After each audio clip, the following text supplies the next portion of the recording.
I'm Vanessa Barboni Hallik, founder and CEO of Another Tomorrow.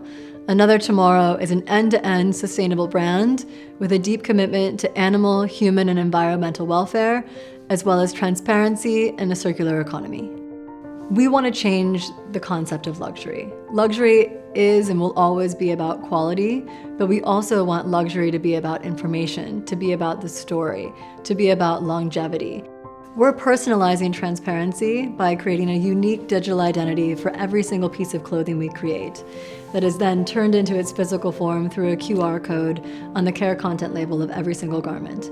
And this allows a very personalized approach to seeing how the provenance of a garment is actually created. So you can see from the farm all the way up to the moment that the product was manufactured and shipped to our warehouse, every step of the way. 78% of consumers say it's important for a company to be transparent. And for a long time, it was enough just to say the word. But now what I think customers are actually looking for is the underlying information about how a product is made. And the perfect way to do that is through a digital identity. And it was really through me getting to know everything that I was able to say, this is an incredible technology that can utilize all of this data that we are already capturing and visualize it for the customer.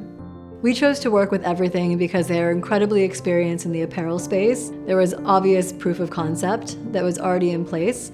We loved that they had already done provenance work in the food sector, which I thought was incredibly unique, and they were both nimble and ready for scale. So EVRYTHNG really brings our sustainability and commitment to transparency to life. In the absence of this ability to digitize a product and convey it in such a personal way to the customer, you risk putting a ton of information on a website that never gets read. So it's absolutely critical to us that we bring this information to life for our customer. It also creates an architecture for us going forward. So by starting out being incredibly transparent, it keeps us honest forever. We set that standard and we'll live by it for the life of the company.